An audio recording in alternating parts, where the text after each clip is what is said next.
दोस्ती ऐसी थी कि मानो वे एक ही आत्मा की दो परछाइयां हों। पहली मुलाकात। एक दिन अनाया धरती पर फूल चुनने आई।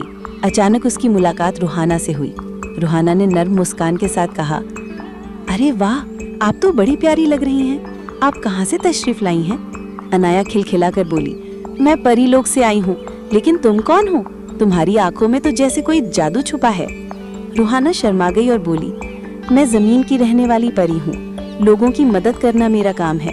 मुझे बच्चों की मासूमियत बहुत भाती है, इसीलिए मैं ज्यादातर इंसानी गांव में जाकर उनकी दुआएं ले आती हूँ।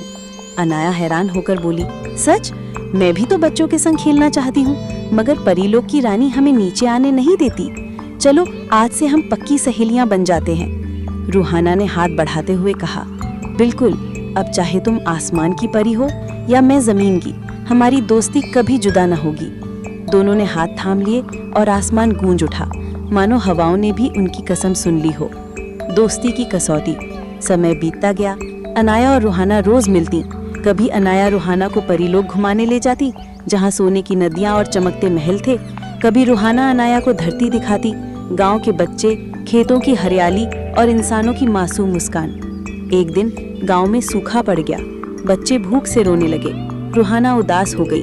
उसने अनाया से कहा, अनाया, मेरी प्यारी सहेली, गांव के लोग परेशान हैं। अगर जल्द ही बारिश न हुई तो सब तबाह हो जाएंगे। तू मेरी मदद करेगी? अनाया ने दृढ़ स्वर में कहा, हाँ, बिल्कुल करूंगी। दोस्ती का मतलब ही है एक दूसरे के सुख दुख में साथ देना। चलो हम परीलोक की बारिश की देवी के पास चलते हैं। परीलोक की रानी के सामने दोनों परियां रानी के महल में पहुंची। रानी गंभीर स्वर में बोली, अनाया, तुम जानती हो ना, धरती पर बारिश भेजना आसान नहीं है। इसके लिए बहुत बड़ी ताकत और जादू की जरूरत होती है। रूहाना ने आगे बढ़कर कहा, मालकिन, अगर आपकी इजाजत हो तो मैं अपनी दुआओं की ताकत से मदद कर सकती हूँ। मैंने हमेशा मासूम बच्चों के लिए अल्लाह से दुआ की है। दुआ और आपकी जादुई ताकत मिलकर इस मुश्किल को आसान बना सकती हैं। रानी मुस्कुराई। तुम दोनों की दोस्ती देखकर मेरा दिल पिघल गया। अच्छा, मैं तुम्हें ये ताकत देती हूँ, मगर याद रखना, इसे नफरत या स्वार्थ में कभी इस्तेमाल मत करना। बरसात का जादू। अनाया और रूहाना दोनों ने मिलकर आसमान की ओर हाथ उठाए। अनाया ने मंत्र पढ़े, ओ प्रकृति माता, जीवन दो, सुख दो। रूहाना ने दुआ की, या रहमान, इन मासूमों की प्यास बुझा दे। जैसे ही दोनों की आवाजें एक साथ गूंजी, आसमान में बादल उमड़ने लगे, बिजली चमकी और देखते ही देखते धरती पर बारिश की धाराएं उतर आईं।